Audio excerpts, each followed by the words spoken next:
ऐसे विषयों को प्रभु के हजूरी में लेकर मत जाइए कि आपको पछताना पड़े। बाद में पछताना पड़ता है और बाद में ऐसा लगता है काश मैंने उस विषय के लिए प्रार्थना नहीं किया होता तो आज मुझे ये दिन नहीं देखना पड़ता।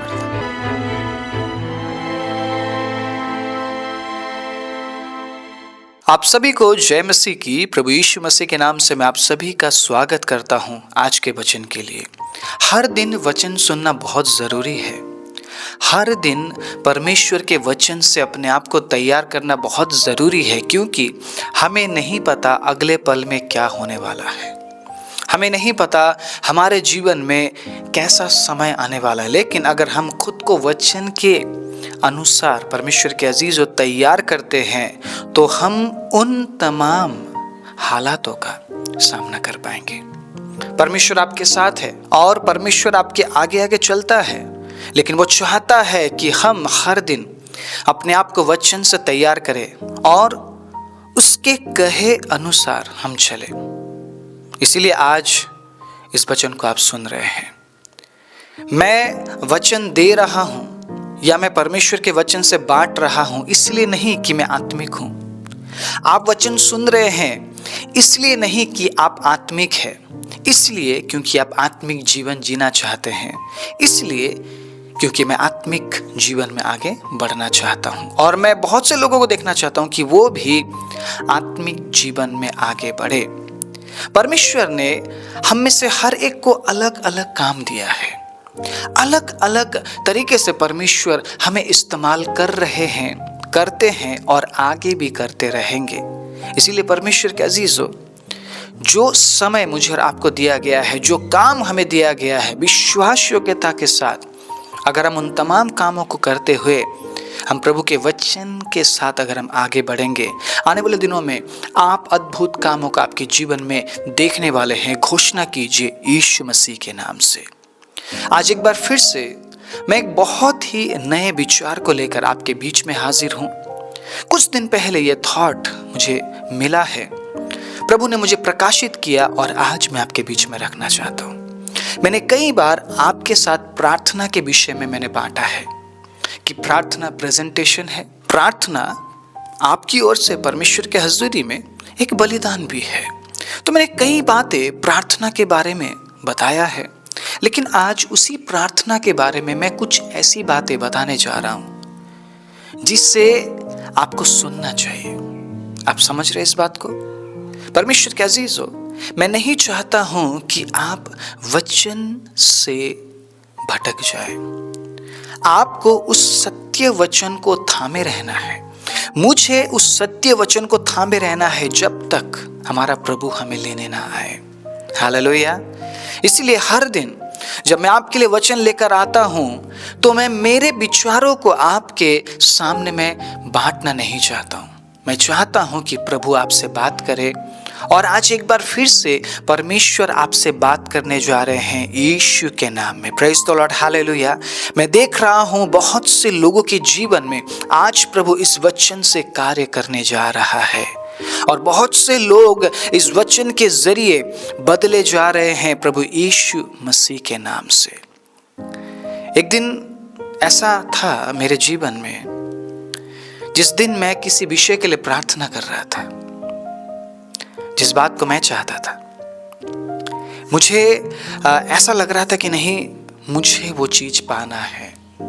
ठीक है, तो मैं प्रभु के पास जाता हूं और मैं रोता हूं उसके सामने और मैं प्रार्थना करने लगता हूं कि प्रभु मुझे वो चीज चाहिए।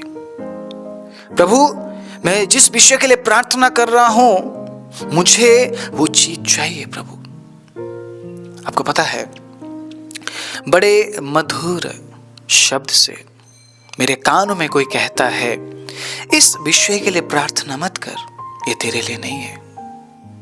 मैंने कहा, प्रभु मैं कुछ गलत तो नहीं मांग रहा हूं ना? मैं कुछ ऐसा तो नहीं मांग रहा हूं ना प्रभु जो कि मुझे आपसे दूर करे? मैं बहुत कुछ बोल रहा था, प्रभु मैं कुछ ऐसा तो नहीं मांग रहा हूं ना? लेकिन उसके बाद कोई आवाज नहीं आया। मैंने कहा, कोई बात नहीं प्रभु, मुझे चाहिए पिता, ना एक बच्चा जैसे अपने पिता से ना जिद करता है ना, वैसे ही मैं जिद करने लगा। और मैंने कहा नहीं प्रभु, अच्छा है तो पिता, मैं आपसे दूर थोड़ी ना हो रहा हूं। मैं मेरे परमेश्वर को समझा रहा था कि नहीं प्रभु, वो सही है ना परमेश्वर, प्रभु दे दीजिए ना, दे दीजिए ना प्रभु। लेकिन उसके बाद कोई शब्द मैंने नहीं सुना। बस एक ही बार वो शब्द मैंने सुना, इस विषय के लिए प्रार्थना मत कर, तेरे लिए नहीं है। परमेश्वर के अजीज, मैं समझ नहीं पाया उस समय में प्रभु मुझे क्या सिखाना चाह रहे थे, मुझे समझ नहीं आया। मैं कंटिन्यू उस विषय में बना रहा, कंटिन्यू प्रार्थना करने लगा। मेरे जीवन में बहुत सी बातें घट रही थी, फिर भी मैं कंटिन्यू लगा हुआ था उस विषय के लिए। मैं प्रार्थना कर रहा था, लगातार मैं प्रार्थना कर रहा था। कई बार मैं प्रभु के हजूरी में जाकर मैं रोता हूँ और मैं कहता हूँ नहीं प्रभु, मुझे ज़रूरत है, पिता दे दीजिए। उसके बाद प्रभु ने मुझसे उस तरीके से कभी बात नहीं किया। ठीक है, जिस प्रकार प्रभु बात करते हैं ना वचन के जरिए, ठीक है, अलग अलग तरीके से परमेश्वर मुझे समझाने की कोशिश कर रहे, लेकिन जो आवाज़ मैंने सुना ना, उसके बाद वो आवाज़ मैंने कभी नहीं सुना।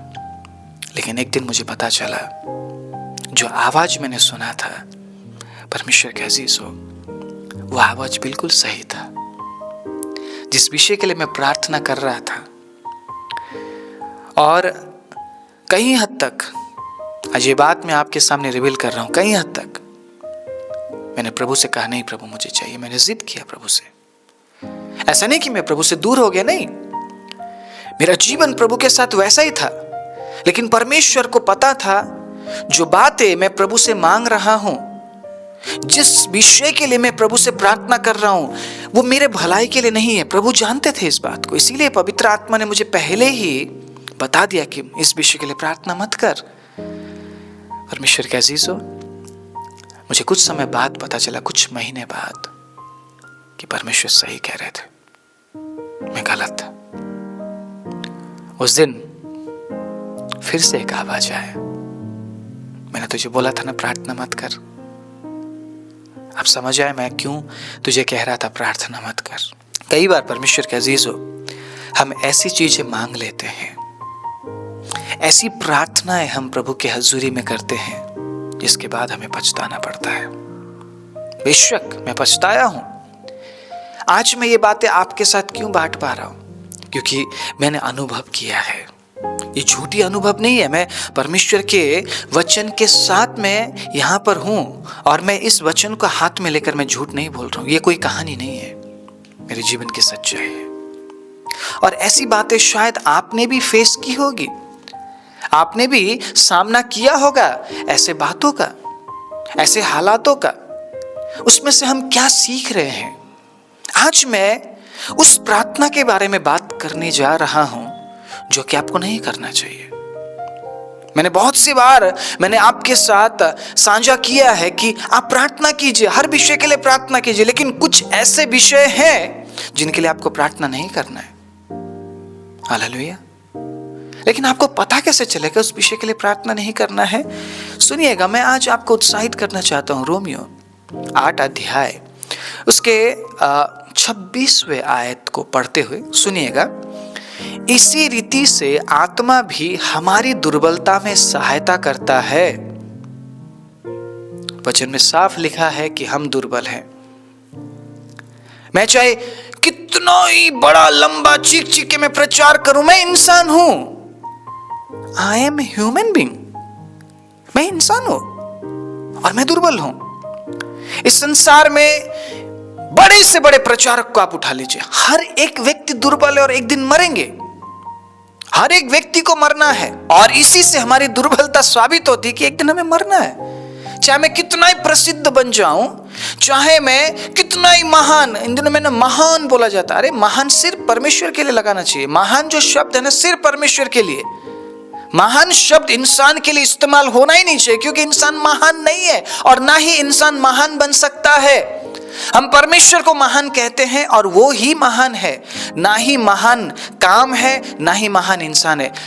आप जब भी महान शब्द को इस्तेमाल करेंगे ना, सिर्फ परमेश्वर के लिए कीजिए। तो ऐसे लोग कहते हैं जी महान दास है जी, महान लोग है जी, महान ये महान वो। दुर्बलता के बारे में पता है सच्चाई क्या है? इंसान को एक दिन मरना है, वही उसकी सच्चाई है। इंसान जो जन्म लेते हैं एक दिन उसे मरना है। और प्रभु के वचन को जब हम पढ़ते हैं हमें पता चलता है ओह मैं तो दुर्बल हूं। अभी तक तो मैं सोच रहा था मुझसे ज्यादा शक्तिशाली और कोई नहीं, मुझसे ज्यादा अच्छा और कोई नहीं, मुझसे ज्यादा धर्मी और कोई नहीं। अरे यहां तो सच्चाई लिखा है, हम दुर्बल हैं। आपको लगता है आप दुर्बल हैं, आप कमजोर हैं, तो आपकी सहायता पवित्र आत्मा जरूर करेंगे। लेकिन अगर आपको ऐसा लगता है जी नहीं मैं तो शक्तिशाली हूं, मैं तो सामर्थी हूं, मैं तो ये हूं वो हूं, तो आपको पवित्र आत्मा की जरूरत नहीं है। मैं जिस प्रार्थना के बारे में आज बात कर रहा हूं उस प्रार्थना में पवित्र आत्मा की अगुवाई होना बहुत जरूरी है। कई बार पवित्र आत्मा में अगुवाई करते हैं और हम नहीं सुनते उस बात को। मैंने अनुभव किया इस बात को, परमेश्वर कैसी सो। इसलिए आज मैं ये बातें आपको बोल पा रहा हूं। कभी भी अनसुना मत कीजिए उस आवाज को। अगर पवित्र आत्मा आपसे बात कर रहे हैं, हमें प्रार्थना करना चाहिए, लेकिन कुछ ऐसे विषय हैं जिनके लिए पवित्र आत्मा कहते हैं मत कर इस विषय के लिए प्रार्थना। नो, अगर तू आज इस विषय के लिए प्रार्थना करेगा शायद तेरे जीवन में ये काम हो जाए, लेकिन इस काम के होने से तेरे जीवन में कभी अच्छा नहीं होगा, इसलिए इस विषय के लिए प्रार्थना मत कर। कई बार हम लगे होते हैं कि नहीं प्रभु मुझे करना है, प्रभु मुझे चाहिए, प्रभु मुझे चाहिए, प्रभु मुझे चाहिए, दे दीजिए प्रभु, दे दीजिए, दे दीजिए, दे दीजिए। और जब मिल जाता है तब पछताना पड़ता है। जिस विषय के लिए पता है आपको मैंने प्रार्थना किया, मैं आज भी कई बार मैं पछताता हूं, मुझे दुख लगता है और मैं ये कहता हूं काश प्रभु मैंने उस दिन उस विषय के लिए प्रार्थना नहीं किया होता। क्योंकि अगर मैं किसी विषय के लिए प्रार्थना कर रहा हूं ना तो मैं उस चीज के लिए मैं आगे बढ़ूंगा। आप समझ रहे हैं? अगर मैंने प्रार्थना ही नहीं किया, उस विषय को अगर मैं प्रभु के पास लेकर ही नहीं गया तो बात वहीं पे खत्म है। प्रार्थना करने का मतलब क्या? नहीं जी मैं तो उसमें बना रहूंगा, प्रभु आपको जो करना कर लीजिए। कई बार हमारा ना रिएक्शन प्रभु के प्रति ऐसा होता है, हमारा रवैया प्रभु के प्रति ऐसा होता है। और परमेश्वर है और परमेश्वर क्या कहते हैं? ठीक है कर, ठीक है मैं दे रहा हूं तुझे, तूने प्रार्थना किया, मैं तेरी बातों को अनसुना नहीं करूंगा, मैं तेरा परमेश्वर हूं और मैं देखूंगा इस चीज को पाकर या इस विषय को तू मेरे सामने लेकर आ रहा है, उस विषय को मैंने सुन लिया और मैंने वो काम तेरे जीवन में कर दिया, उसके बाद मैं देखूंगा तू क्या करता है। जब हम पछताते हैं ना हमारे प्रभु को अच्छा नहीं लगता है। इसीलिए पहले ही पवित्र आत्मा हमारी दुर्बलता में हमारी सहायता करते हैं। परमेश्वर कैसी सो। आज इस समय में जब इस वचन को आप सुन रहे हैं ना, पवित्र आत्मा शायद आपसे बात कर रहे होंगे। किसी ऐसे विषय के लिए अगर आप प्रार्थना कर रहे हैं जो विषय परमेश्वर नहीं चाहता है कि आप परमेश्वर के सामने रखें, इसी वक्त निकल जाइए उस बात से। मैं कह रहा हूं इसी वक्त निकल जाइए। अगर आपको लग रहा है कि ये विषय सही नहीं है, आत्मा अगुवाई करता है क्योंकि हम दुर्बल है। अगर आपको लगता है कि आप दुर्बल है तो पवित्र आत्मा 110% आपको अगुवाई करने वाला है कि बेटा या बेटी इस विषय के लिए प्रार्थना मत कर, परमेश्वर नहीं चाहता है इस काम को तेरे जीवन में, या इस इंसान को तेरे जीवन में नहीं चाहता है प्रभु, या इस चीज को तेरे जीवन में नहीं चाहता है, मत कर इस विषय के लिए प्रार्थना। उस समय हमें सुनना पड़ेगा। ठीक है, मैं आगे पढ़ना चाहता हूं क्योंकि हम नहीं जानते प्रार्थना किस रीति से करना चाहिए। अब यहां पर एक नॉर्मल प्रार्थना के बारे में नहीं बताया जा रहा है कि प्रभु धन्यवाद इस नए दिन के लिए, प्रभु धन्यवाद आपने मुझे भोजन दिया, धन्यवाद आपने मुझे कपड़े दिए। इस प्रार्थना के बारे में यहां पर बात नहीं किया जा रहा है। उन प्रार्थनाओं के बारे में बात किया जा रहा है जो प्रार्थनाएं बहुत गहरी प्रार्थनाएं हैं। कई बार हम प्रभु के साथ घंटों घंटों समय बिताते हैं ऐसे विषयों को लेकर जो परमेश्वर नहीं चाहते हमारे जीवन में। सुनिए आप इस बात को और समझने की कोशिश कीजिए। ऐसी प्रार्थना मत कीजिए कि आपको पछताना पड़े। ऐसे विषयों को प्रभु के हजूरी में लेकर मत जाइए कि आपको पछताना पड़े। बाद में पछताना पड़ता है और बाद में ऐसा लगता है काश मैंने उस विषय के लिए प्रार्थना नहीं किया होता तो आज मुझे ये दिन नहीं देखना पड़ता। तो आपको नहीं पता है प्रार्थना कैसे करना है, ठीक है? पवित्र आत्मा की आपको जरूरत है। अगर आपको ऐसा लगता है कि प्रभु मैं दुर्बल हूं, तो पवित्र आत्मा की उपस्थिति को आप मांग सकते हैं। कई बार पवित्र आत्मा ऐसे ही बात करते हैं और कई बार पवित्र आत्मा वचन के जरिए बात करते हैं, कई बार पवित्र आत्मा लोगों के जरिए बात करते हैं।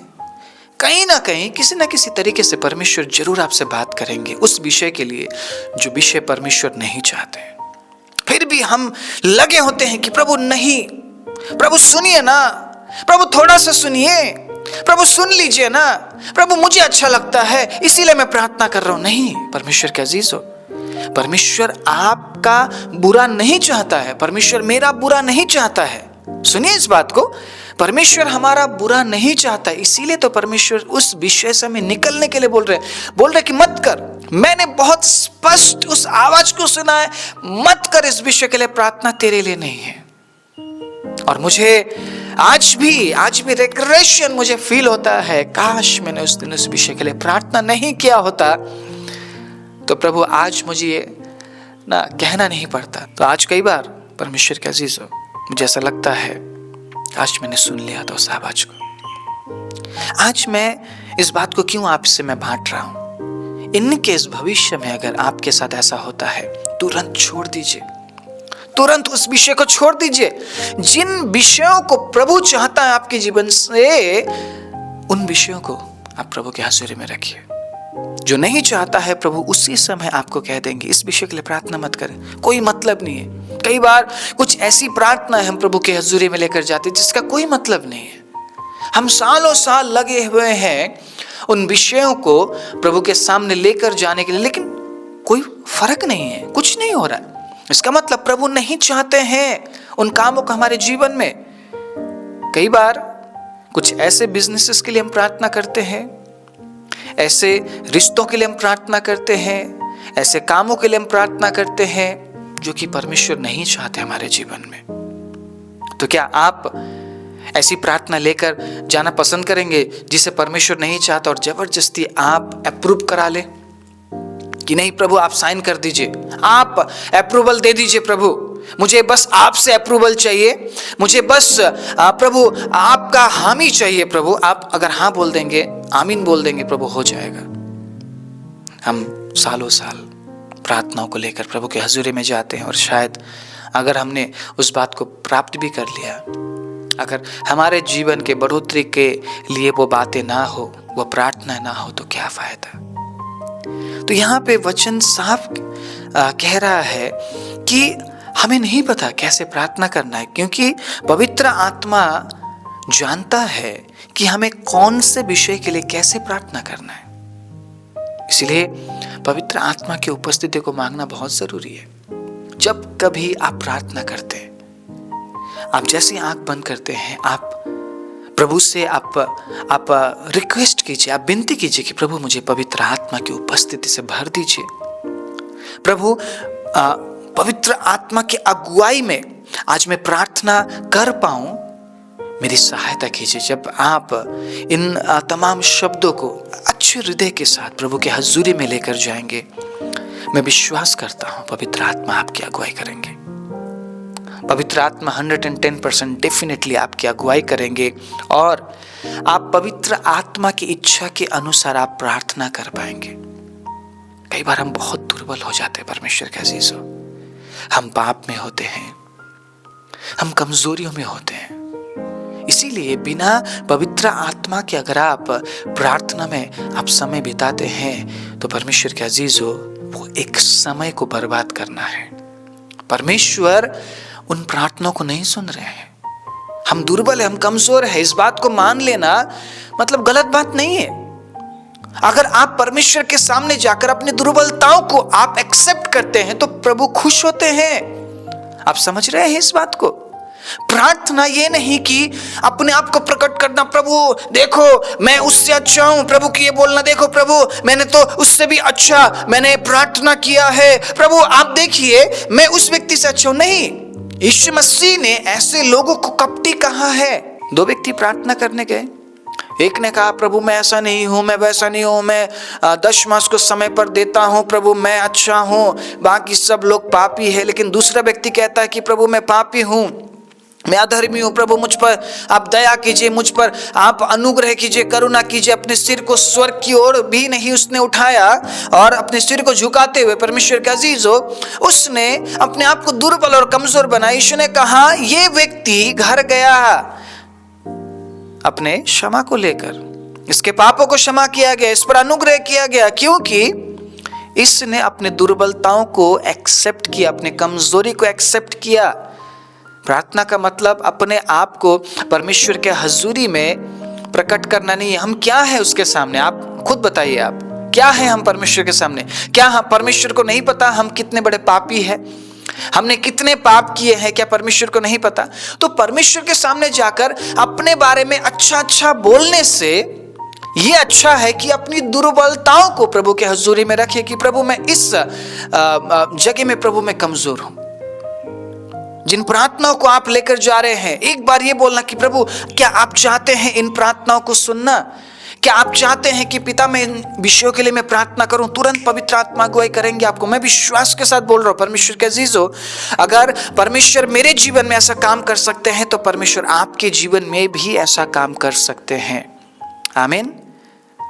और मैं विश्वास करता हूं परमेश्वर आपको सही विषयों में अगुवाई करेंगे, जिन विषयों को वो आपके जीवन में पूरा होते हुए देखना चाहते हैं।